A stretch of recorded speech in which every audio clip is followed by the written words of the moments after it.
we're going to be talking about, so let me get on to it, understanding learning gaps and why more teaching doesn't always fix the problem. I see you all in the comment section. I see the yarders. Shout out to everyone. So if you are not in the yard, please go and register and join us. You see the link scrolling down in the comment section. So today we're going to be talking about understanding learning gaps and why more teaching does not always fix the problem. So if you are here today, you might hear lots of things today that may be very new to you, particularly if you are not in the yard. Like what you say, yarders get it. Trust me, yarders listening to this session are going to take more out of this session than non-yarders, and that's a fact. So if you hear things that ruffle you today, just take a deep breath, and think. If you don't fight it, just take a deep breath, have some water, and you'll be very all right today. So let's go. The question is your child really learning, or are they just passing exams?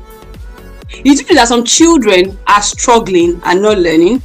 Some children are getting good grades and they are still not learning. Learning gaps are bigger than grades. The report card most times does not tell the full story. Okay? So let me talk about two children now and two realities.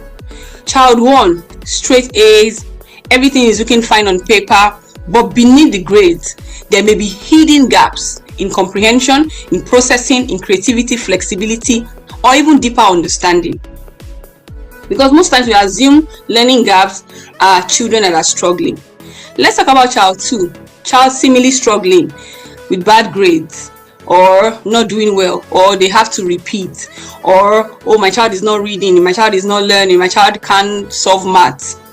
Parents want to add more lesson, more effort, lesson teacher, more tutoring, but the same problem, child is still struggling. If you identify yourself, just comment in the comment section. The question most parents never ask is this: are we solving the right problem? The truth is that both children may have a learning gap, so that your child is scoring A's. The report card is not necessarily a reflection. The gap does not always announce itself through poor grades. Only one parent here may think there's a problem, and that's the parent who thinks their child is struggling. While the parent who has a child with good grades may think that their child is not struggling, and the child may actually be struggling. So before we talk about learning gaps, I want us to talk about the concept of learning, and that would help us. Learning is not just about passing exams. Learning is not just about school or academics. Learning is actually equipping for life. So learning is beyond maths, English, academics.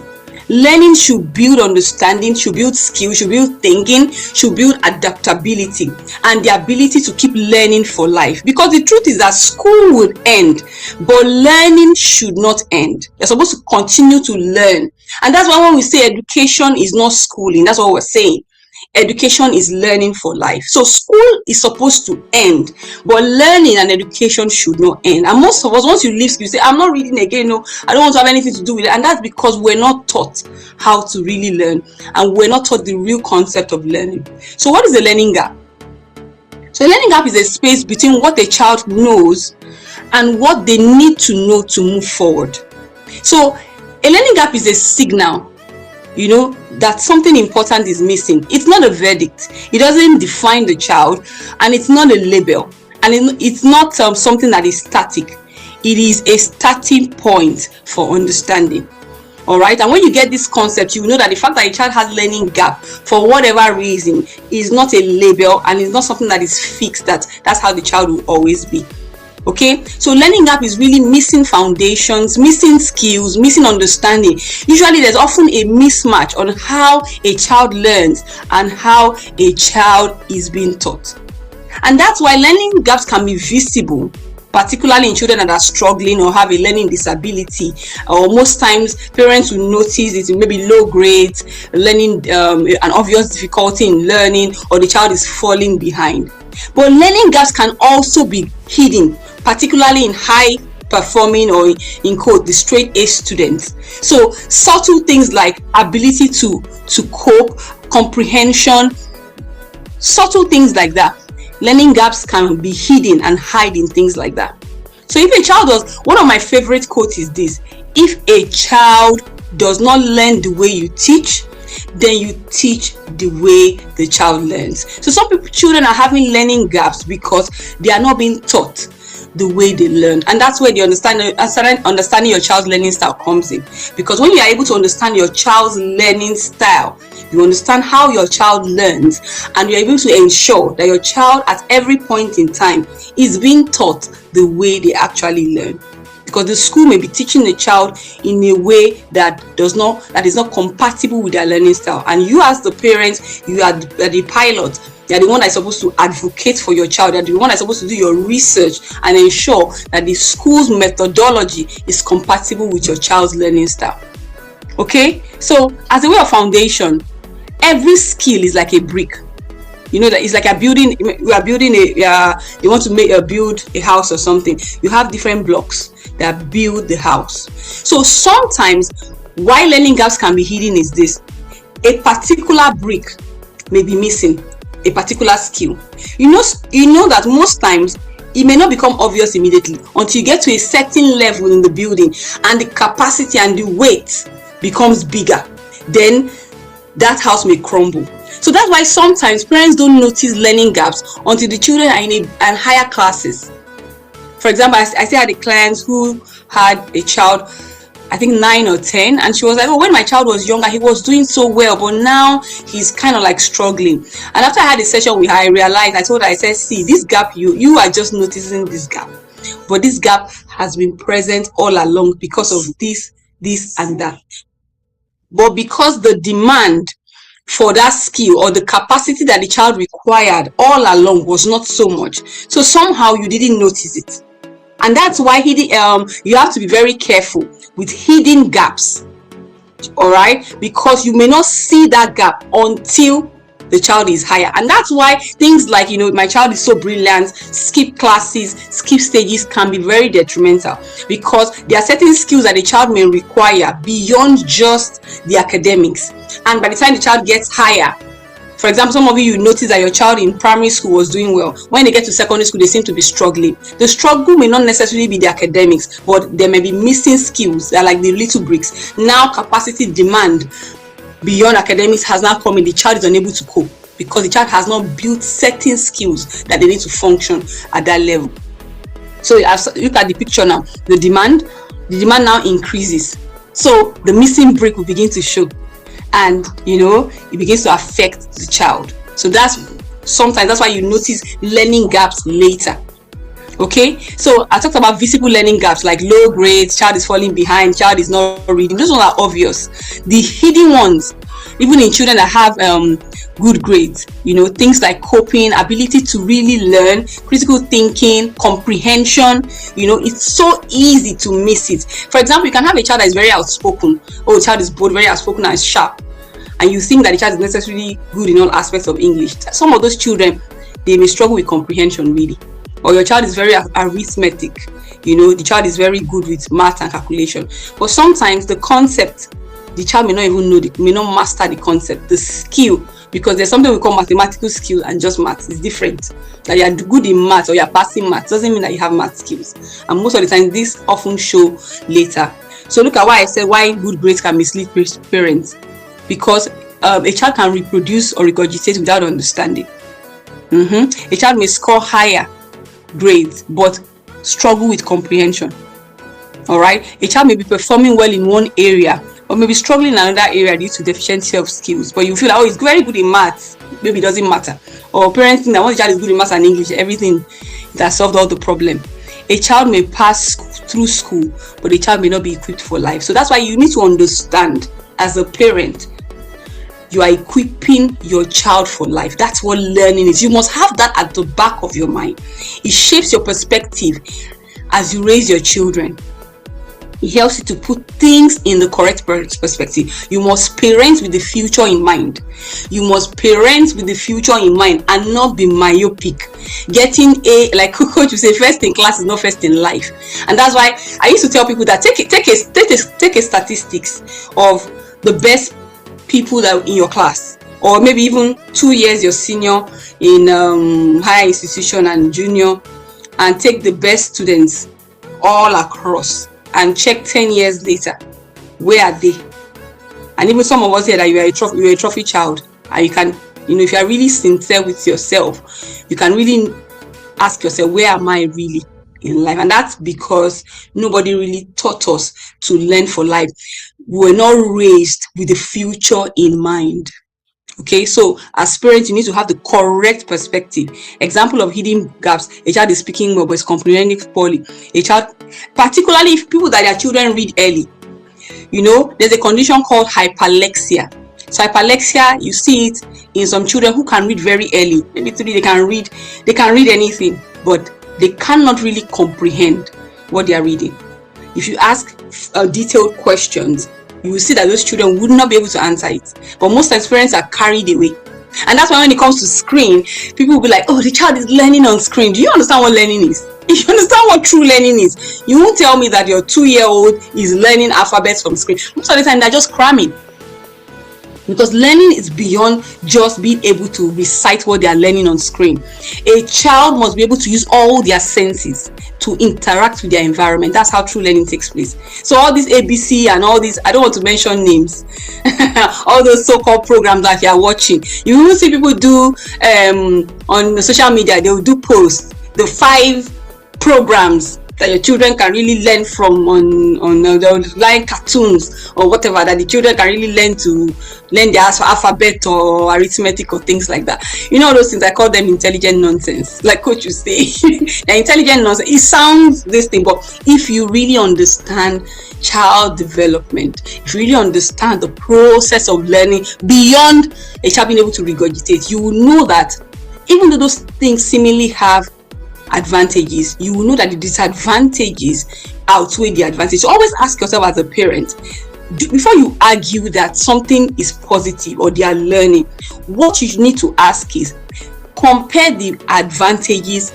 and the disadvantage. So +5 minus 20, is it a plus or a minus? So those are the conversations. Like what you say, conversation in parenting is not sin or righteousness, it's not right or wrong. Those are not the conversations. So before you tell me, but they are learning on the screen, but most of us, if you don't have a deep knowledge, you won't understand the minus and the plus. It's just like the concept of crash. I know we don't like it triggers us. When you hear it's like, I know Coach's session last week, people will be triggered. What do they mean?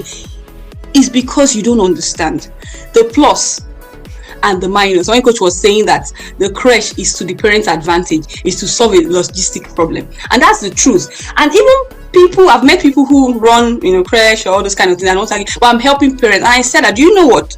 In solving a problem, you have actually created a bigger problem. And those are the conversations. In crash and all those things, solving problems, bigger problems have been created. It's just the same way in the health sector. The concept of fast food. Fast food came to solve a problem of, people are working class, they don't really have time, they are on the move. But look at the bigger health crisis and problem that has created. I mean, even if you're not in the health sector, obesity, metabolic syndrome, all these health problems, heart problems and all that. Lots of them have been linked to all this processed and fast food. So they came to solve a problem. That's the +5. In the process, a bigger problem has been created. So ask yourself, does the benefit outweigh the risk, the plus and the minus? So those are the conversations in parenting. So before you argue anything that they're learning one thing on the screen, check the negatives. And you begin to understand. But a lot of parents are not reading, you're not researching. As a parent, you are a researcher, you think. Most of us have not been raised to think. I'm sorry to say that, but that's the truth. Because when you ask simple questions, the next thing is to be defensive. The next thing is to just say, what are they saying and things like that. Did it happen in our parents' time and all that? Those are just, irresponsible ways of approaching. I know this is not inner circle, and some things may sound hard, but I tell parents, part of being a responsible parent is not just paying school fees and feeding your children. Is to understand that you need to research, you need to understand. You don't put your children through systems that you don't understand. As simple as if I ask you that, why does the child need to go to school? A lot of parents can't answer. Why does your child need to go to school? You can't answer. Why is your child doing math as a subject? Why do they need to? And your parents get, what do I mean? Exactly. And you know the interesting thing, I've met quite a number of parents, children in this generation are asking those questions. Parents can't answer and they're getting defensive. What do you mean? What do you mean? It's a simple question. There's nothing like, what does it mean? Why do I need to do math as a subject? If your child asks, can you answer as a parent? Can you really answer? You say you need it. Need it for what? Can you answer? Those are critical questions. Children are questioning things nowadays, but most times parents can't answer because we have never really sat down to think about these things. And that's why when you keep looking at output of grades, you can miss a lot of gaps and a lot of hidden skills that are missing that children need to learn for life.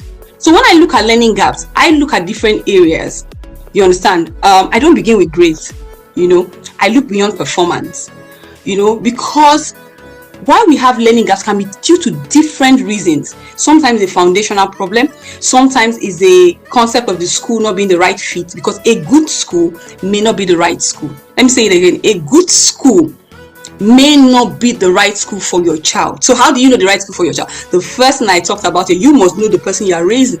And that's why we are saying understanding your child's learning style. Understanding your own child's learning style. So you need to understand your child's learning style. You need to know who you are raising. If you're not in the inner circle, this week coach is going to teach us on who am I parenting. Getting to understand your child. Do you know that every child should have a resume? You know the child has a resume. Maybe you have not created it. If you are not in the inner circle, you won't understand what I'm saying. Those are the things we learn in the inner circle. How you create a resume for your child. When you are taking your child to a school, you can introduce your child to the school. You can introduce your child to their teachers, who they are, how they learn, their strengths, the areas of weaknesses we are working on, all those things. We have it in inner circle. If you are not in inner circle, you can't get it anyway. So who you are parenting, when you understand these things, you're able to get a school that is fit for your child, because a good school may not be the right school. When you understand your child, who you are parenting, this destiny that you are stewarding. School is a tool on your journey. School is a tool on your journey. So when we say education is not school, it's not about don't go to school, school na scam. That's not what we're saying. You have a destiny you're stewarding. You have a child you are taking on a journey, a child has been entrusted in your hands. So for you to be able to now with the correct school, you as a parent need to have clarity. Most times I believe that parents make the work of schools or educators even more difficult, because I believe that sometimes when parents do their good job, some children don't have any business being in certain schools, that are not stressing the educators that they're not doing their work, because most times the parent has not done their own primary job and they're putting a child in the wrong environment. You can't put a child in a wrong environment and want to force the child to fit into the environment. That's the wrong thing. You need to know the child, know the kind of environment that the child that is suitable for that child to be able to thrive. Okay, sometimes it's a teaching method when we have gaps. Why there's a gap is a teaching method. Sometimes it's the environment. Environment can be different things. It can be home environment, it can be school environment. Some children thrive, for example, in smaller schools compared to bigger schools. And I'll hear parents say like some parents come to me and they're trying to make a decision between two schools, and I'm like, okay, so why do you want to go for this school? You hear things like they have a better standard of education. And I'm like, what does that mean? We have a lot of flowery languages that we use. But when I dig deep, it's like, it doesn't mean anything. Some things like, maybe I've never heard that before. Most of these things don't mean anything. Okay, what does better standard of education mean? Can someone help me, maybe in the comment section? A better standard of education. What does that mean? What does that mean? Because most times when I ask them, okay, what is that better standard of education?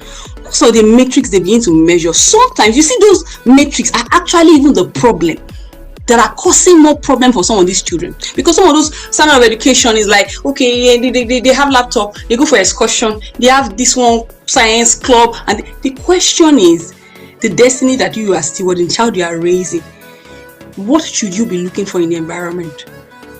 What should be a suitable environment? Is laptop the problem? Is screen the problem? Excursion the problem? And that's why, these days you see all these things that happen on social media, all these videos of bullying and trending. What bothers me the most in all these videos? It's not the children. I think it's a parental failure.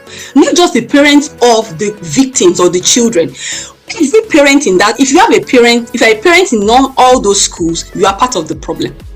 Because I was telling somebody that I'm sure there's no parent that has a child in those schools that has never heard of those things that are happening. You want to tell me that you have a child in any of those schools and social media was the first time you are hearing that those kind of things are taking place? No, now. Even most of us, we know how we grew up now. When those things happen and you tell your parents, like, hey, are you the only one there? It's a parenting problem. Why do they have PTA? Their PTA in that school, have they gathered? What have they done? Even the ones we've seen in the past, the Sylvesters and co that died and everything. What did the parents do? If you're a parent in that school, you are part of the problem. Because I can't imagine putting my child in a system and that kind of thing happens, or my child comes to tell me this is happening, and all what did you do in PTA? Gather money for Christmas party, gather money for excursion, baseless things that don't even make any sense. Because if parents hold systems accountable, parents are part of the system. In fact, parents are not creating the problem. If parents do the correct thing, let's even assume, okay, we didn't know. You hold the system accountable to shape the structure and the narratives. Things are going to be different. But what we hear, hey, they should expel the boy. Is that what we're talking about? Okay, after they have expelled the boy, have they changed the culture? Have they changed the system? All those kind of things. Parents are just okay, they score the best in WAEC, they have British, you hear things like British curriculum, Cambridge curriculum. What does that mean? These things don't even mean anything. They don't mean anything. If I ask you, what does it mean? You don't know what it means. What does British curriculum? Or some schools, they will come and say they have accreditation for, they are British accredited. What does that mean? These things are just flowery language. They make no sense at all. Baseless yardstick. Because as a parent, you don't have the clarity of the destiny you're stewarding. So you don't even know what should be priority and what should be relevant. Okay, so sometimes the curriculum problem, sometimes it's a learning profile problem. So when you think of learning gaps, lesson teacher is not the first thing you go and think of. Because that way you have not even isolated the problem. How can you solve a problem that you have not identified? The root cause of the problem. What you're seeing as a gap is a manifestation. It's like a symptom. Someone has a fever. That you have a fever, you just say, okay, it's malaria. It could be different things. So it's like a symptom. The gap you're seeing is telling you, okay, something is going on. You now need to know how to identify what is going on. Instead of just go and bring lesson teacher. Lesson teacher is not a solution to a child having a gap or a child not doing well in a subject. Because when you bring lesson teacher, what is the lesson teacher coming to do? If you have not isolated the problem. The problem that the school may be as simple as the child is in the wrong school. It may be that the curriculum they are using is not the right. It may be that they are teaching the child with the wrong learning style. Those are the things you will learn when you come to the learning style course. How to choose the right school for your child. All those things. So parents, you must do your own work first before expecting the school to fix the problem. So now let's talk about when it comes to gaps. There are different aspects you need to look at.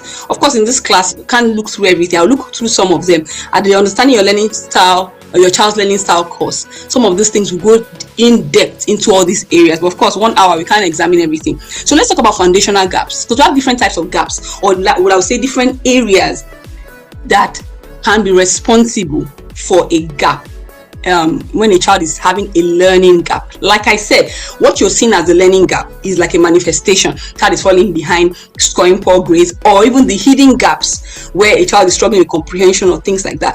It could be due to different things. So before you put a solution, you need to be able to identify and understand why the child is having learning gaps. So when it comes to foundational gaps, that could be maybe early literacy foundation. So for example, some children, if you don't have proper foundation in your literacy, things like like phonetics or the foundational concept of maths or things like that, if you are not really grounded in those areas, later on they may begin to manifest. Of course, that can be due to different things. Maybe the wrong school, or maybe the child was taught with the wrong methodology. That's why learning style course is not for when a child has grown older. So that's why when you come for the learning style course as a parent, from when your child is even less than 1, you already understand how to start studying to know your child's learning style. So understanding your child's learning style is not learning for school, maths, English.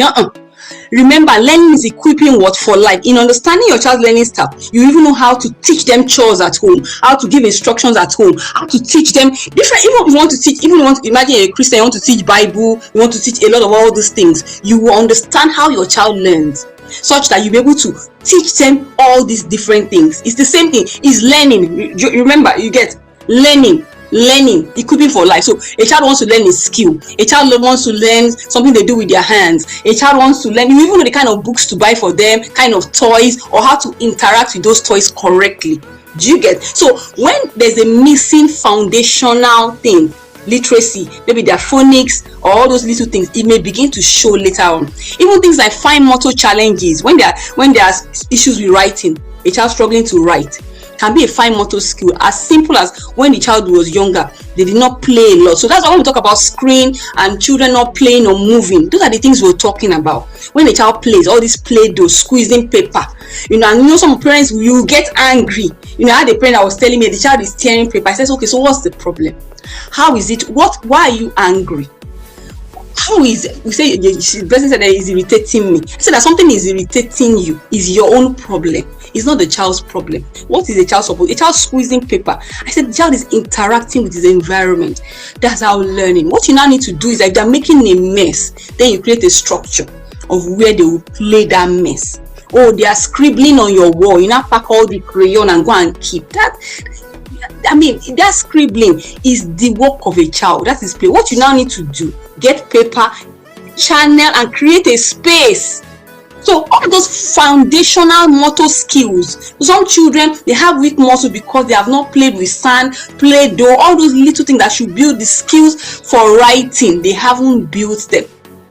You understand? Even attention and executive functioning. So that's why when you do early exposure to screen, you affect attention. And if a child cannot attend, how can they learn in class? So if a child cannot sit down to focus, to attend, to take those instructions, to comprehend it, they're going to struggle. That means they won't learn. Then they'll do exams. You will see gaps. So when you're seeing a gap, you need to know that something is going on. It could be a foundational issue. Okay, for example, in maths now, innate number sense, even miss developmental foundations. As simple as crawling. If your child does not crawl, it's a red flag, even if the child is walking and running. And a lot of people don't know that. I had a client like a few weeks ago. Her child is about, I think, 9, and she said, "Oh, he's having problem with this." Of course, when I take the history, because she didn't know what I wanted to ask, and by the time I asked, the child did not crawl. Even of course now the child is walking. So crawling is not only a prerequisite to walking. A lot of people don't know. So when a child is already walking, we assume, okay, that crawling was not necessary. No, crawling is one of the ways that you build the brain, cognitive ability of the brain, syncing both sides of the brain together, all those critical things that are important for learning, for comprehension, cognition, even things like speech, communication, it can impact on it. Is it 100% every child? No, it's not every child. But if a child is struggling with behavioral issues, learning issues, language issues, and you take a history and crawling was missed, it's possible that the developmental aspect that should take place didn't take place. We like this bragging. My daughter walked at 9 months. You think it's a good thing? It's not a good thing, though. My 10 months, my daughter was walking at 10 months. He didn't even crawl. There's no bragging about it, though. It's not a good thing if a child does not crawl. Early walking is not a good thing. We like this skipping. Skip 2 classes and you are in 12-year-old and in SS3 kind of thing. That's why I'm talking about learning gaps. You realize that there will be missing skills. Even if they have academic, in quote, ability, doing well in maths and English, but they really being equipped for life. Those are the conversations. So foundational issues can be that. Developmental foundations. That's why developmental process is very important. When you go for your baby wellness check, don't just say, let them give the child the injection and we are going home. Nothing is wrong with the child. When they want to ask those questions, when they want to check certain things, parents just assume that there's no problem. And that's because that skill, see what happens in the first 3 years of life most times is most of the skills that the child is developing, they may not need it till later on. And that's the interesting thing. Even things that one we talk about, the concept of crash and them not being the best decision, a child needing to be with the primary caregiver, the attachment theory and all that. Most of the time, the social emotional regulation that they need is to manifest later on. Some people even in teenage years. So now you see a lot of teenagers having a lot of emotional regulation issues, issues with what do you call it, even things like empathy, even things like commitment and all those things. The interesting thing, I've had clients who, when I teach on this, they will reach out to me and say that, oh, no wonder, I see my first child. I know most times first children often are victims of this, and they'll be like, no wonder, I noticed that my first child that is now like 13 or 12, there's a sense of attachment she has to me. When I want to go out, it's like she's trying to hold on to me. And I realized from what you said, when she was born, maybe I had to go back to work, or I had to live out with my mom at 2 months, I wasn't really there, or maybe then I felt she was just doing gum body, and they told me to quickly put her in school. You see that concept of a child is doing gum body, it's 9 months, you put the child in school. When they shake the child will be okay. Those things, just ignorance. There's nothing like that. There's nothing like a child is gumming body. No, you are the source of support, comfort for the child, stability. See, that gumming body is emotional regulation and stability. So you're teaching the child how to regulate. So when you go and dump the child, they say put the child in school, he will cry. When he cry, it'll be okay. It's ignorance of the highest. The interesting thing, the child will stop crying and you think that the child is okay. No, the child has learned to build a wall. That's what the child has done.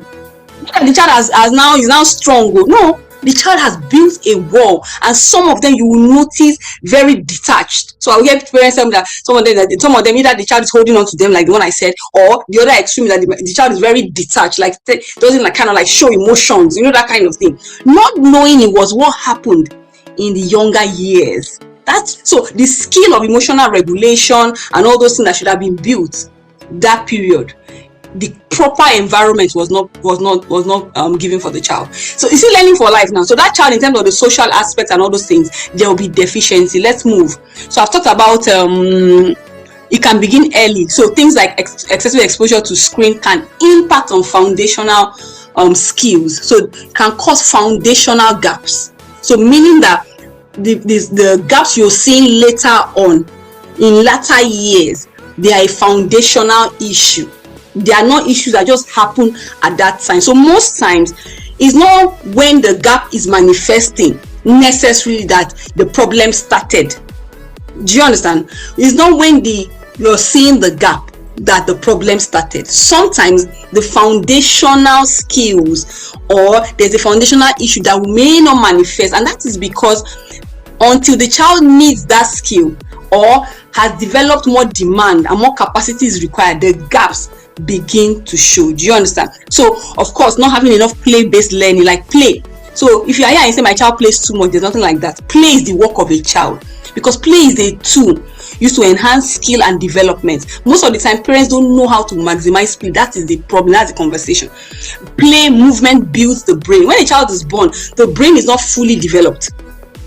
In the first 3 years, the brain, about 80% becomes developed. So one of the things that helps to develop the brain is movement. So that's why even when you have your baby and you swaddle your baby, you rock the baby and put the baby in the cot so that the baby will not move. It's a very wrong thing. I know that it might stress you. The child is always moving around. I can't do anything. That's how the child is supposed to be. It's picking this one, it's dragging that one. That is their work. So it's not for your uncle. Strap the baby in the feeding chair or the car seat and strap the baby. Those things are not good things. No, allow the baby to move. You are the one that should adjust yourself and create the right environment. And they will pull the wires and then make your house baby friendly. That's when they are building foundational skills. If they don't build some of these skills, they will show later. Multisensory learning, all those different things. Okay. So like I said, play is not just play. Movement is not just movement. They build the brain, they build coordination, they support attention, regulation, flexibility, all the skills children will need to learn. So you can't just force academia. You want to just force it into their brain by talking and talking and talking and talking. You think that's how children learn? That's why you feel that when you do lesson, you repeat it and repeat. I will ask me, okay, what are they doing in lesson? What they did in school I didn't get, they'll bring the same work home and you repeat and repeat. And it's like you're trying to force. But the skill that is necessary for the ability is not there. So you can't force it. Do you understand? You need to understand the concept. By repeating and repeating, most of the time your children they switch off. I tell parents that when you are the child will just switch off. Why? Because you are just boring the child. The child is not getting the concept, he doesn't have the skill, ability. So you can't demand from a child what they don't have the skill or the ability to do. So you need to go back, find the gap, build the skill. That's how you close the gap. Number 2, I talk about environmental and system gaps. So it may not even be about the child alone.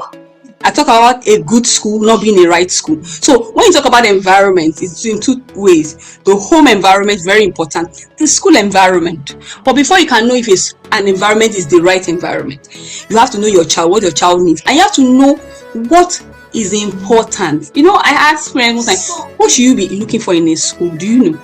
What questions should you ask when you want to pick a school? Coach Wendy has a book, the 100 questions you need to ask before choosing a school for your child. If you need it, reach out to the team. They will help you with it. There are some questions you need to ask, but parents will not ask, are they doing well in this? That's all you ask. Those are the wrong questions. So that's when I tell parents, why are you picking this school? They say they have a better standard of education. What does that mean? That doesn't mean anything. You have not said anything. You say such a thing. It doesn't mean anything. It's just a flowery language. They have a better standard of living and a better standard of education. They say it's British curriculum, Cambridge curriculum. What does that mean? American curriculum. What does it mean? It doesn't mean anything. It doesn't mean anything. Because if I tell you, okay, dissect that statement that you have said in the concept of what your child needs and how he aligns with your child's fulfillment of purpose and destiny, how does he align? It doesn't.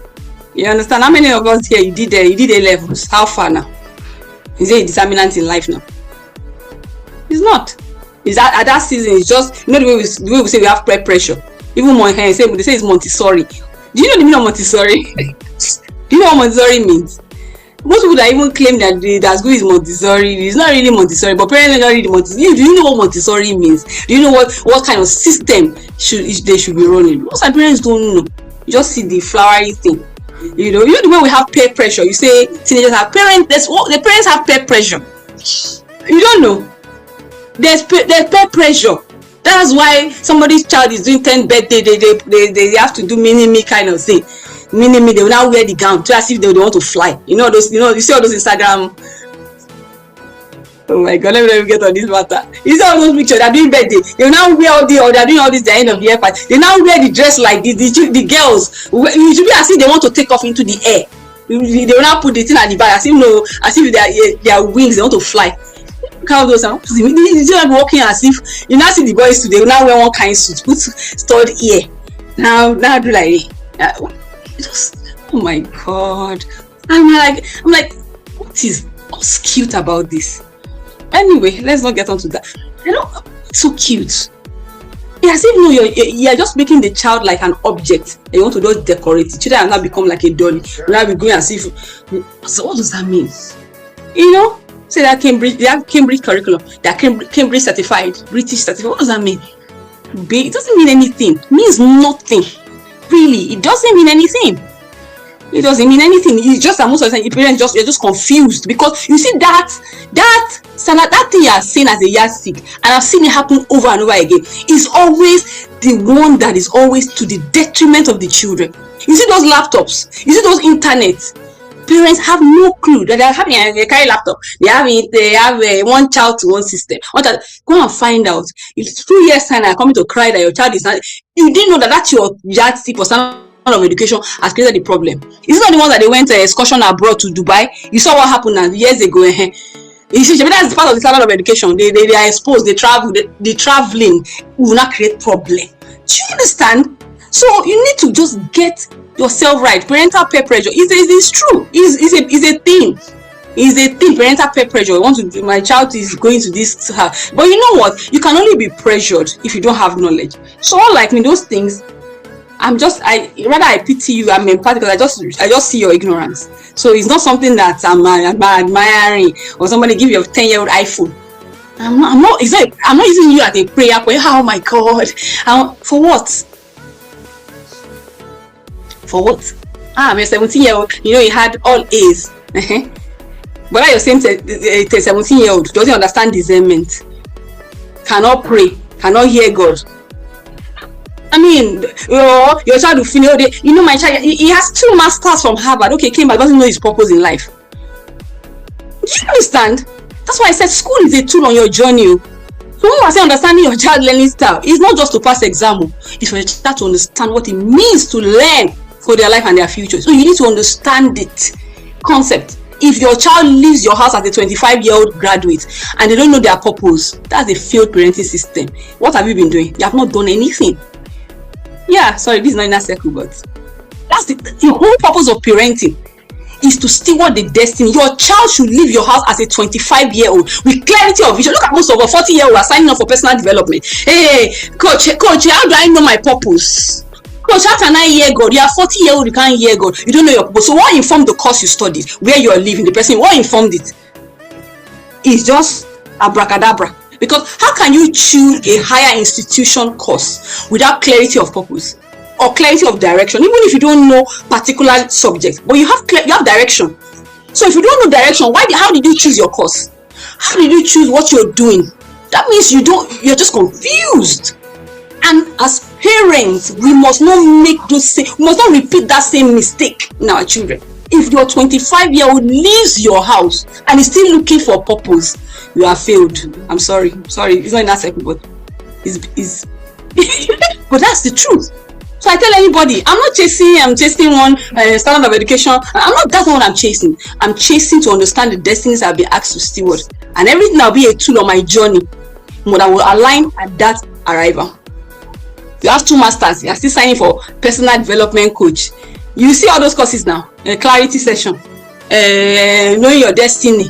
40, you are still looking for destiny. So what have you been doing? Anyway, it is well. Let's continue. So like home environment now, the home environment is also part of it. Part of things that can create gaps. Do you know that what happens in the home, like those of us in inner circle, remember when coach talked about family dynamics? Family dynamics impacts children's learning more than parents actually realize. That's why, as simple as screen time, are they getting enough sleep, or toxicity in the home. So if you have a home, mommy and daddy are still fighting, all those kind of things are still happening, do you know that it creates emotional instability for children? And that's why coach will teach us in inner circle that your children should not go to school in the morning with all your shouting and hitting. The children should go to school, relax, so that they can be emotionally stable to learn. If a child is not emotionally stable to learn in school, that means they're not going to take in the proper information. When the exam comes, they're going to struggle to learn, because remember, they're going to school every day. Learning should be taking place. If they are not emotionally stable, they are not going to be learning appropriately. Do you understand? So the home environment is very important. I've talked about nutrition, I've talked about screen exposure, stress, even grief. So that's why don't minimize children's feeling. Grief, relocation. Those of you that you japa, people don't realize what this impacts children. Particularly some of you that you even tell your children that are going anyway. Just pack them secret, just pack them. They think they're going for holiday, and boom, Canada straight. You don't know how much this destabilizes children emotionally. You don't know even you that are an adult, you know how much stress you go through, and then they come into a new environment, new style of teaching, but your mind, you say it's Canada education, as if Canada is in heaven. Abroad is not heaven. No. Tell people that it's not heaven. In fact, most of the things that we are going for in that abroad for better life, if you are not careful, those things will become the yardstick of problem. I'm sure people that know what I'm talking about, the people know. Quite a number of people that are part in diaspora are having teenage children, that children are not having issues. They can tell now. They can tell. So when you are hearing it's not cliche, it is real. It's just that most people are just covering it. They post on social media, see we're all doing a lot of things. So stress, a new environment, particularly at the peak of puberty or preteens, when you relocate or change environment, whether within the country or between countries. So relocation can be within Nigeria, like Abuja to Lagos. It's a different environment, different dynamics. Or relocate between maybe Nigeria and UK or Canada. So relocation doesn't have to necessarily be country to country. It can be within the same country. So the most important thing, when there's a change in family dynamics, it affects children. It affects them emotionally and affects their learning most time. So you see some children, they may drop. Their grades may drop. So don't be shouting that you have come to Canada, you spent money. Don't be shouting, because sometimes the learning methodology may be different. Learning style may be, or they're also going through a lot of emotional changes, particularly at puberty or towards that preteen period. So they need a lot of support. That's why don't just jump academic, they are doing well, just jump their grades and all that. No, you must focus on different areas of their life. Of course, there are strategies. I don't have time to go into in this class, so how you help those children. So just know that when you see learning gaps, don't jump to say it's lesson teacher. Like those ones are abroad now. They are doing lesson in Nigeria, and so that they will be balanced. Most of those things, what the children are struggling with is not about the lesson teacher that you are doing. That's not. They are not solving the problem because you are not diagnosing correctly. How can you treat when you can't diagnose correctly? So you are diagnosing wrongly. And you hear people, they will be arguing and defending. You know, they are abroad. They are not very tough on them. They are not, what are you saying, for God's sake? You know those things there. God, you just hear ignorance. Ignorance of the highest. They're not very tough on them. They don't give them work. They don't really drill them. Are they generator or are they a borehole that you need to drill? Actually, borehole they are drilling. And then what drilling are they not drilling? What are you talking about? See that they don't drill them. It's just like a borehole they need to drill. Kind of thing. So stop saying all those things, because what you don't realize is that's why you now see that most of those children are not maximizing the resources in those environments. There's so much resources, but because you have a narrow mindset and you look at the mass, the assignment has to be plenty, all those things, you have a narrow mindset. But if you understand, like now, if you come for this understanding your child learning style, you will understand learning beyond all those your micro this thing. You will know that you can balance out that rigor that you're talking about. There are so many things for a child to learn as they grow. You begin to understand those things. Your mindset will begin to change. Okay, so when you're thinking about learning gaps, you must think about the home environment. All right. So another layer is the learning profile of the child. The learning profile. So the gaps may be there. That's where talk about learning styles. You see this learning profile when you come for the understanding your child's learning style. When you come for the learning style course, some of these things will go in depth.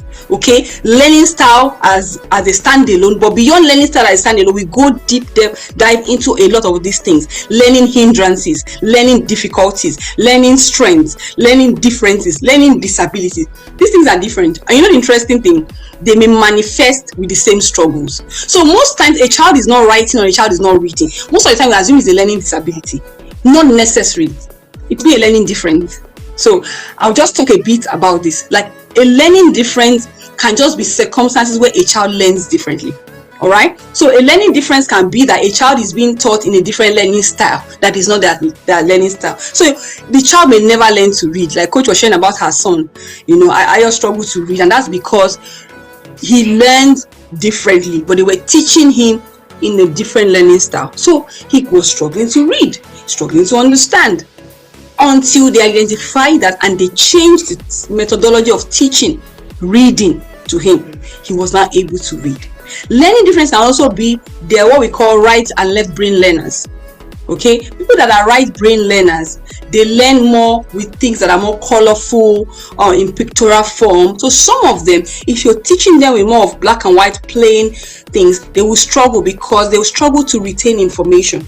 So they can learn it now. You ask them to, like some children, teach the child now, tomorrow the child has forgotten. And like, well, yesterday you said it. No, because the temporary memory, they took it in, but the long-term memory to retrieve it and recall, they struggle. So some of them may be right brain learners. So the way you teach them is that you teach, for example, you want to teach alphabet or anything, use more of colors and relativity.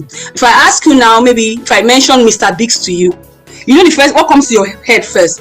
The color, the logo, right? So that is how you have stored the information, something like that. So for people that are right brain learners, you teach them with things like that. You teach with colors, sometimes you are teaching alphabet, you relate it with an object that starts with that sound or that kind of thing. So that way they're able to store information in more colorful, pictorial ways. People that are right brain learners are the more creative, artistic people, those kind of people. So sometimes when they are younger, if you teach, some of them will struggle. So that's why sometimes when you say phonics, it's not all children that phonics. Some children may struggle with phonics. So when people always say phonics, I say phonics is the only thing. No, phonics is great, but there's some children you have to add some methodology. Sometimes you have to make it maybe multi-sensory. Sometimes some children even do better with whole words. Like you hear from children, it's like they have a photographic brain. Some children they have a photographic brain. They can capture big words and big things and remember so well. So you use that strength to teach them. That's a learning difference. Another learning difference can be handedness. So if you are, maybe you change your child's handedness. I've seen a lot of people like that, and most of the time that may even manifest in teenage years. I've seen a lot of clients, I've had a lot of clients like that, 11, 13, their child is still struggling, the handwriting is wobbly, and I asked them to change the handedness. Some of them, I had to work with them to change the child's handedness back to left hand.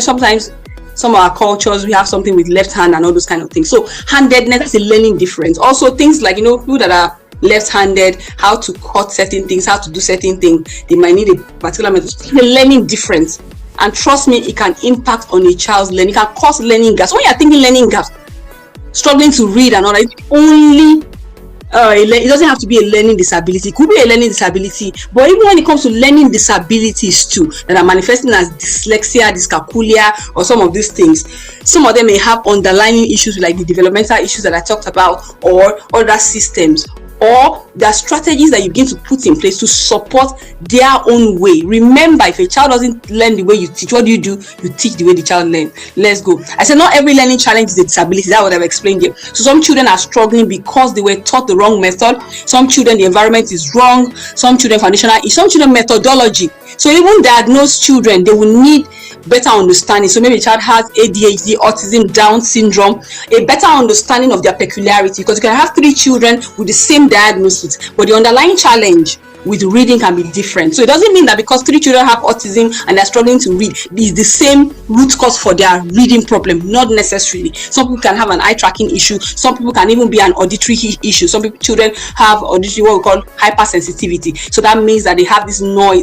They're not hearing accurately. So that means they can't really be present to learn and engage. So different reasons. So you must isolate the problem. And that's why in some cases a child may need further assessment from a specialist to partner with the school and the parents to bring in those interventions that will eventually help the child. So you must identify the actual issue. Okay, it's not about the label. It can be a subject struggle. So if your child is just say, my child is not good in maths, and I always ask parents, what do you mean by that? They can't really answer. Don't just say my child is not good in math, English, or science is not their strength. If you say that, you have not really said anything. When it comes to subject, that's why I believe that parents must understand curriculums. You must understand how to read and interpret curriculums. And most if I ask you now as a parent now, have you seen the curriculum? Do you know the curriculum that your child is going through? Meaning from kindergarten or maybe year 1 to up to year 12. Have you seen the curriculum? And every subject, do you see the breakdown? You must know it is your responsibility as a parent. Because each subject have pillars. I'll use maths as an example here because we don't have time. So if you tell me your child is struggling in maths, you have not really said anything, because maths has 5 pillars: numeracy, algebra, geometry, measurement, and data representation or probability. Those are the 5 pillars of mathematics. And each pillar is teaching different things. Right from the kindergarten or year 1 up to year 12, they just build on the concepts, right? So for each year, for each term, under each pillar, they have the modules they are teaching and they have their outcomes. Comes with, at the end of this subject, this child should be able to know this at the end of this subject. So if a child is struggling in maths, sometimes a child may just be struggling with 2 pillars. Maybe your child scored 50 over 100. Those 50, they may actually score very high in numeracy and algebra. If you break it down, then maybe data representation and numeracy is where the weak. So when you now isolate the pillar, what about this pillar? What concept are they not grabbing, or what skill is missing that is making them not understand this concept? If I teach you 1 + 1 is equal to 2 and you can't remember it, I mean, there's something about that concept that you're not grabbing, or maybe a skill. So you now bring intervention. So that's why you bring a lesson teacher to fix maths. Ask parents, okay, what is the teacher fixing? You say, and they're just doing what they're doing in school. That's scaffolding. You're just scaffolding the child. How can you fix a problem that you have not identified? So you say the child is struggling in math. So what is the lesson teacher fixing? So how do you measure progress? So that's why parents will measure progress by only grade is changing. And that's why that's not a good yardstick. But if you isolate the problem and you understand the skill gap or the pillar in that, so English also has its own pillars, and of course different countries would divide in different ways. Australia, for example, English is divided into 3: language, literacy, and literature. But generally, if you're going to break down English, it's about 8. So you have grammar, comprehension, reading, writing, all those things. And you know what? There are strategies to teach certain things. So if your child is struggling maybe with oral, that means hearing and maybe speaking and things like that, and that is the skill that is missing, you can enroll such a child in public speaking. You see, not necessarily bringing an English teacher. Enroll public speaking. That will fix certain of those things. Things like even writing essay and all those things. The concept like copy work, narration. Those are the things we teach in the learning style course. I don't have time to go. Those things we will do them. That's why in the inner circle, when coach will tell us to do buy Legos, buy puzzles, play board games.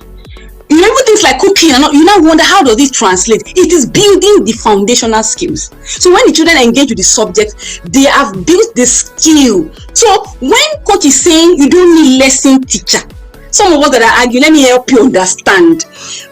She's saying that you can't just say a child is struggling with the subject. Bring teacher to do more. What are they fixing? You are just scaffolding the child. If you cannot isolate where the problem is. I used to ask parents, okay, did the teacher tell you the pillar or the area the child is struggling with, or what skill is missing? Because that's why you're able to identify maybe learning disability sometimes, because the expert will say, okay, maybe the skill missing is a form of maybe a disability. They now need maybe therapy intervention to address that skill or to help with the strategy so that the child will learn. You see? So it's not by bringing in lesson teacher. If you don't know the pillar, then what are you fixing? How do you measure progress? So you don't measure progress by just outcome. So that's why I said that lesson teacher is not automatically the solution.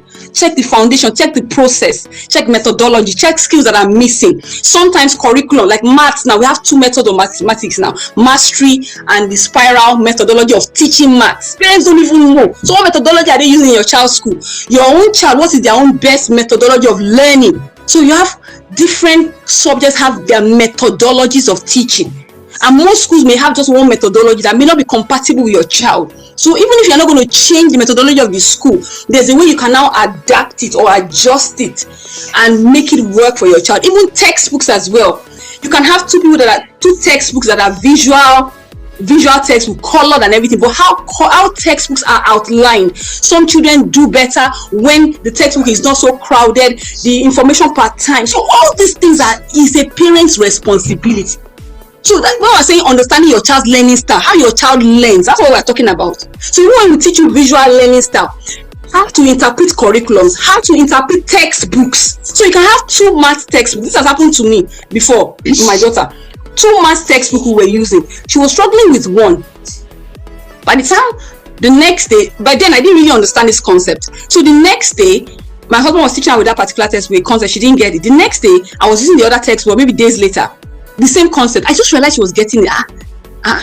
What's happening? And that's when it just occurred to me. So these are things that I took time to research and study. And I said, okay, this layout of this thing is, the other textbook was very like crowded a lot, even though it was colored though, visually appealing, but a lot was going on, while the other one simpler, easier. So you need to know how your child learns. Some children, they take in piecemeal, build on the concepts. So you understand? While some children can, still find their way around a complex curriculum. So you need to understand that, like mathematics and spiral curriculum, you take a bit of topics here and there, and go around and go around. While mastery, you stay on one topic to mastery. So some children, they are better with mastery because they like to consolidate before they move on. Some children get bored easily. So when they do a bit of it and go back and come back. Most schools use spiral curriculum. Most schools globally use spiral, spiral methodology, but it doesn't work for every child. So I don't have time to go further into some of these things, So you need to know. So when you are saying, when you are bringing an intervention as a lesson teacher, you must have clarity of what the intervention is coming to address, so that you can maximize the resource and you can measure progress. So I said, parents, you will ask better question. Why is your child struggling? Check all your system, foundational issues. What pillar is weak? Then what is the teacher coming to address? It must be clear. So, but if you don't have knowledge, how do you know what to ask the teacher? How do you know what to demand for? Okay, look, I talked about mathematics. I'll just move on. Okay, the same will apply to other subjects like English. So how do you measure? So you must be able to measure. If you know the missing skill, the missing pillar, then you can measure progress. So grades are not enough as a measuring tool. Okay, so things like your child now thinking, can they explain better their comprehension? And you will see it in other things. So things like comprehension at home, when you give instructions, in other settings you will see it. So if you cannot name the skill, you cannot measure success. Okay, if you cannot clearly say what the lesson teacher is building, what skill they are building, then you're just scaffolding. All right, so you must become clearer. Clarity changes the intervention. I'm almost done. So the parents must become a learning detective. So stop guessing. Study your child. step up and understand curriculums. You must understand your child and ensure that you have the right environment and resources. And so one of the ways you can know how to identify the root cause of a learning gap or things like that. So observe patterns. So what subjects are they struggling with?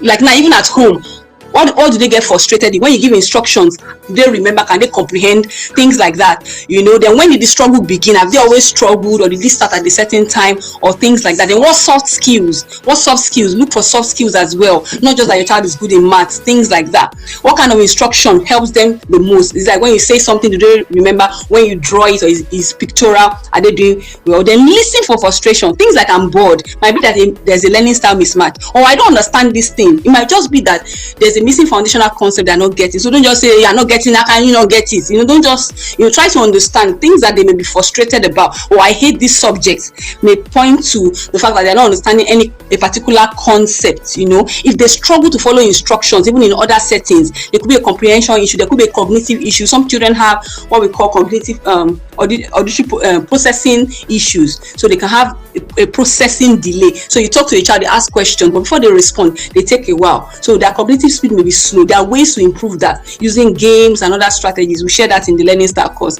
So then work with the teachers correctly. So don't just say, oh, your child is not doing well in math. Just take like that. No, ask the teacher further details. Ask them questions. Parents must learn how to partner effectively. And sometimes I think parents make it difficult for educators, because parents have something in their mind, and I see they want the school to just adjust to what is in their mind. It doesn't work that way. But if you learn to ask them the right questions, you'll be able to get the right support from the school. Ask them about patterns, not just outcome. Then ask for progress, for process. Ask them about skill gaps, things like that. Ask the right questions. They'll be able to use their professional skill to be able to help you. You understand? So you need to, when you have clarity, you can advocate. So education is bigger than school. I've talked about that. Education is learning for life, not about school. Of course, I talked about the two truths that parents must hold. A child attending a school is not automatically that the child is receiving education. So a child is struggling doesn't mean that the child does not have the capacity to learn, because if a child does not learn the way you teach the way the child learns. So as a parent, you are the architect. You must learn to partner correctly with school, understand your child, understand the destiny you're stewarding, have that clarity. Then you're able to use school as a tool. You understand the kind of adult you are raising, so you know the kind of environment or what the school, the vision, the structure should be to partner with your process on the journey. Let's go, almost done. So what parents should really measure? So don't just measure A's and all those things. Other things you begin to measure: curiosity, problem solving. Are they building transferable skills? Adaptability, creativity. These are things that the child will need as they grow older. Let me run. So one practical, before this is like my last slide. Before one practical takeaway, I just remembered something. For those of us that have older children, don't think that this Learning Style course is not for you. Do you know that foundational skills can show up when you have a child in higher institution? There are some people in higher institution, you notice they seem to be very brilliant, but they often fail exams. You ask them questions, they know everything, because you know that things like study skills in the Learning Style course, those are things you learn. Knowing your own learning style, how you learn includes study skills, how you retain information, and how you reproduce it. How you learn includes how you prepare for exam. Do you know that there's a skill? There are strategies to preparing for exam. Yes, there are. There are strategies to mastering curriculum. That's why you hear people say that in my school they didn't teach them something, but WAEC has a standard and a curriculum. So WAEC doesn't care what they taught the child or they didn't teach the child. So you must teach children how to understand curriculums, how to interpret curriculum, how to prepare for exams. These are skills we'll teach in the Learning Style course. Even when you enter the exam hall, do you know there are strategies of answering exams? How to interpret questions. Do you know that if the question says discuss, if the question says list, illustrate, explain, these are different things. So the strategy and the approach will be different. How to read questions, how to interpret, how to allocate time in the exam. Do you know there are skills? You enter the exam, you don't just carry, particularly for those who have children in higher institution or maybe high school, the higher classes. You don't just carry questions and start answering. No, that's not how you do it. You must check the number of questions you have. You must check the time that has been allocated. You must divide your time between those questions and have extra time. You must first of all, have what we call synopsis. I don't even know what we call synopsis. Jot different points on the thing before you start writing. These are skills and strategies. So for those who are older children, don't think you don't need this course. So there are strategies to preparing for exam. How to understand curriculum, how to answer multiple choice questions, essay questions, fill in the gap. There are strategies. So these strategies help them to know how to study. For those who are into medical school with our big books, you can never finish the books, but there are strategies we use to study. How to use past question paper. You know, these are past question paper, or what do you call them? The one nickname we used to call them. How to use it to study. These are all strategies. So if you have older children, don't think you don't, even you need it. Some of us are being masters and everything. There are strategies to answering questions, approaching questions, to studying, to preparing. These are all things that we learning style. So one practical takeaway: if your child is currently doing extra lessons because they are struggling, okay, I want you to pause and reevaluate. Go and ask yourself, what exactly is your child struggling with? Are they foundational issues? Is it a structural issue? Is it an environmental issue? What pillar? If it's a subject issue, what pillar in that subject? What skills are missing? Then what exactly is the lesson teacher building? What skill are they building? What gap are they closing? How are you measuring success? All right, so these are things I want you to ask. So a better way to think about it: so if you want to have the right diagnosis, you can put in the right support or intervention, then you can have real progress, not just scaffolding. So in the learning style course, we'll go deeper in some of this, in learning your child's learning profile, really understanding learning gaps deeply, study skills, preparation for exams, all these things, how to identify the root cause. We'll go further, and on mastery curriculum. Every parent, no matter, I don't get the country you are. You know the interesting thing, even in Nigeria, do you know the curriculum is on the internet? From kindergarten, all the curriculum, all these things I'm saying that there, I've seen it, yes. So it's not as if I'm guessing. They have it. School, those children's school have it, but most of you don't ask them. That's why I said, if you don't know how to ask the right questions, you can't get the right answers. Then for each module, what are the outcomes? And that's why, even for learning outcomes in modules, you can teach them outside the textbook. What do I mean?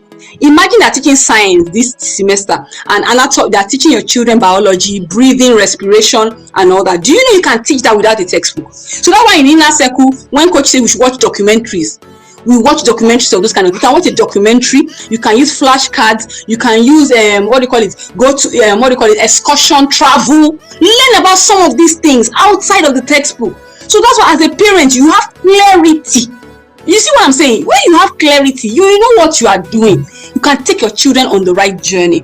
All right. So in closing, so this session has given you like a map, but to get a whole compass, more clarity, that's where the understanding your child's learning style course comes in. Team, let me put up the flyer. Put up the flyer for me, team. So the understanding your child learning style course is taking place on the 8th to 10th of April. I'm going to be learning so many things beyond what I can even teach in this one class. And you're going to have like a support group where you can ask further questions. There's some questions I'm not able to answer here. Let me see if I can take 1 or 2 questions before I go to him. But if you have any question, put it in the comment section. If I can take 1 or 2 questions while I answer this this. So a lot of things, you're going to get access to the replay. 100 questions to add for choosing a school. Those of you that you want to JAPA, before you JAPA, the questions you need to ask, and there's going to be a WhatsApp group where you'll be able to ask further questions, things like that. If you want to ask a question, just drop your question, so I will just answer before I finish. So the discount team, are we still taking discounts? I think the discount is just for 24 hours, so you need to register. It's 14,999. If you're a Yada here, Yadas has special discount, so go to the group. Yes, if you're not a Yada, why now? So Yadas has special discount, so just check your cohort where you get the okay, yes, the discount is still on. So this discount 24 hours, the team is going to take away the discount after 24 hours. So please, you can register for it. You get support. You can ask further questions. You see, I'm trying to say so much in this 1 hour, but there's so much that I can say. But if you come to that class, even those of you that maybe you have children with special needs, reading, writing issue, or my child is not writing, a lot of things I couldn't talk about here, talk about palmar graph reflex, primitive reflexes, movement exercises, so many things that you can use, or resources or strategies that you can use to teach these children, or how you can begin to even identify some other issues that are ongoing, and how you can begin to help them at home, or how you can partner effectively with your school, how you can maximize the resources you have. The kind of books you should be reading. A lot of us don't even know the kind of books you should be reading. Toys, you can have this toy guide now. This is my toy guide now. The right toys. Parents don't even know how to use toys, how to use play and books. The kind of books you should be reading. It's not every kind of book that is doing something. You learn all those things and all that and all that. Also, if you are not in the yard, some of you, I'm sure Yadas get this class. different from any other person. If you are not in the yard, you will not understand some of this. Look at Coach's book here, raising the lifelong learner. We're reading this in the inner circle this year. A lot of things I've shared here, I'm sure others get it. Raising lifelong learner. A lot of people are just passing the exam. Raising social genius. See, these are all books in the yard. So if you are not in the inner circle, you can just register for 2027. You can't join us again this year. See the number scrolling down. Just take a screenshot, send a message. You can pay instrumentally as long as you pay before the 1st of December.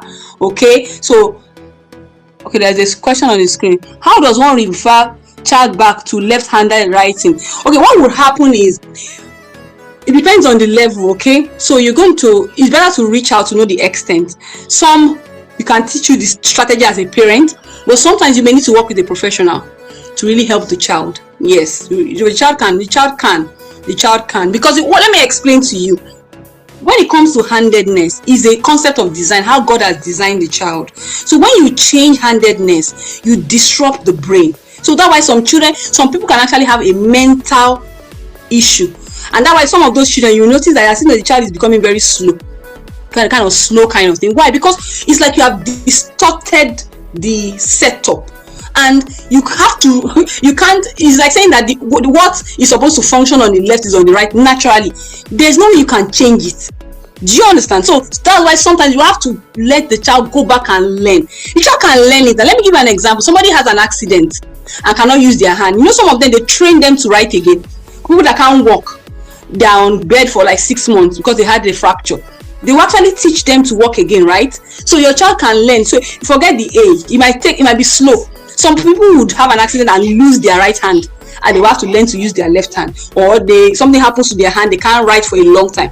They have to learn again. So if this person is older, it might be as if you are trying to teach a little child, but there are strategies to do, but it is possible. Particularly if you notice that for some people, they are still a bit functional, meaning that they do everything with their left, and maybe the only writing they do with their right. Some people may even say that, I turned out okay. But let me tell you, if you begin to ask questions, they are subtle. I talk about gaps. Gaps can be very subtle. You think you're okay, but trust me, you may not be functional at your optimum. You may have a bit of cognitive delay. You may have a bit of thinking this thing, or you may just even be average, not to your maximum potential. So because the gaps may not show in obvious things, and that's always, we think that the child is passing.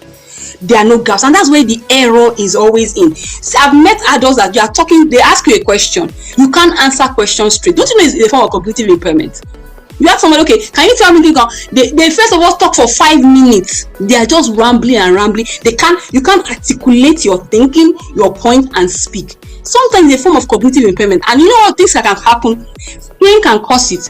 Things like pornography can cause it. Yes, if you don't know. If you have a child, for example, your child suddenly drops cognitively, started acting somehow, and is in a teenage, particularly boys, girls too, but in teenage years, it drops, cognition drops, behavior changes sometimes, because pornography rewires the brain.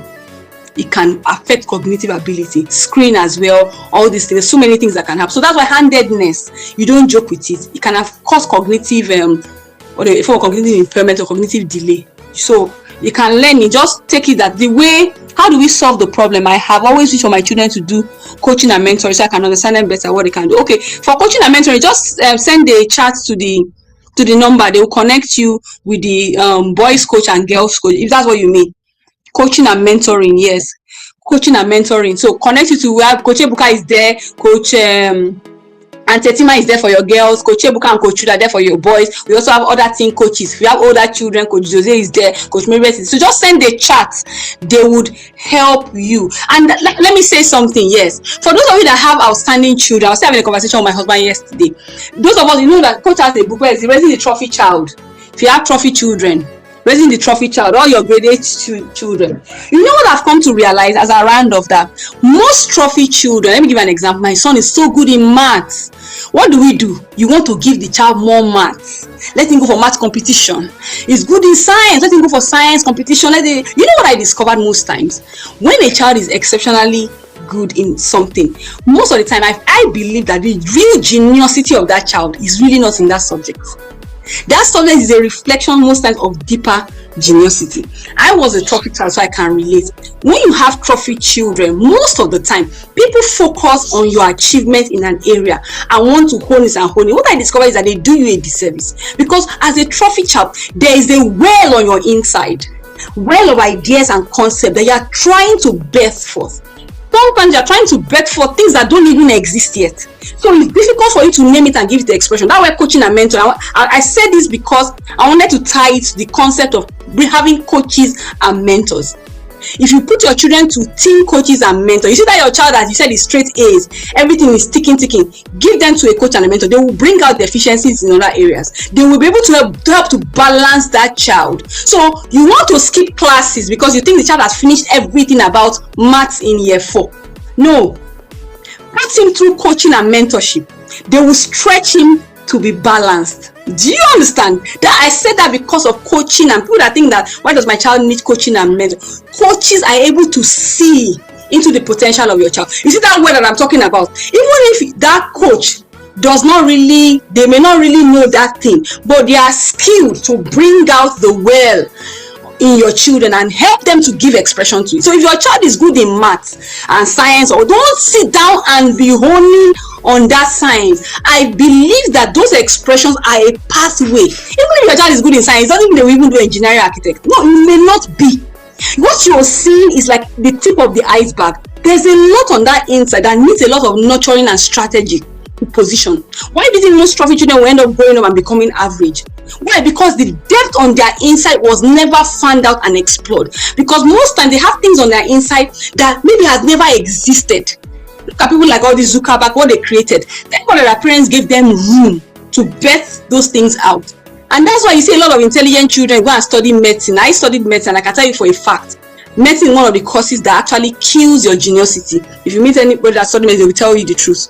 So most children are actually they're geniuses. Medicine is one of the worst courses to study. I'm sorry to say, but that's the truth. Because medicine conditions. So if you have your child that's very dynamic, very dynamic, creative, intelligent, if you study medicine, because medicine will shape you and kill your geniusity. It takes a lot for people like us to maintain part of the creativity and exceptional things that we do. That is different. It took a lot to keep those things alive, but not everybody can do that. So that's why I'm saying that your child being a genius in one area, focusing on it, you are actually killing them. You are not doing them service. So they'll go and do math, they do statistics. Even if they get a first class, go and speak to most of them. Speak to most people. I speak to a lot of people that are doing medicine or doing people are celebrating you outside, but somewhere inside you just feel like you don't feel fulfilled and complete. Why? Because the well on your inside, nobody really helped you to give expression to it. So your child is very good in math. He now tells you that, mommy, I want to go and become a baker. I want to bake. You're like, hey, can you go and bake? No, that's for people. No, it's not true. In fact, that bakery may just be a pathway to something. Do you understand? Because as children journey and are trying to find expression for things, they will stumble into different things. Someone like me, as an example, I can sew, I can make clothes. But I started creativity with what? Interior design. From there, making clothes. I can do makeup. I'm a professional makeup artist, special effects, bridal, all those things. I used to do them. Now that I'm much older, I was telling my husband that, do you know that now that I was into modeling, I used to be a model, I used to model and all those things. Now that I'm older, I can think about it that I guess there were things on my inside that were trying to find expression through all those creative means. It wasn't those things that I wanted to do. So that's why I don't think that learning style course your child doesn't need. Every child, every parent, you need this course to shape your mindset and help you to steward your children correctly. So do well to register for this course. You can see the number scrolling on the screen. Take a screenshot. You can come back to this link and send a message and register. 24 hours discount is going to be up. The price is going to go about what's the original price? I think the original price is 25,000, right? What's the original price? So it's going to go back to the original price in 24 hours. So please do well to maximize this discount. Okay, thank you so much. I want to say thank you again to my coach and my mentor. Thank you, Coach Wendy, for this privilege and platform. Shout out to the governor and the whole TIP team. Thank you, everyone. Yarders, we'll continue our conversation in Yard. And thank you, everyone. And I'll see you all at the Learning Style Course. I'll be there teaching. I'm also a student too. I'm learning, I'm teaching, and I will see you there. Thank you, everyone. And as Coach you say, do have an amazing day. Bye.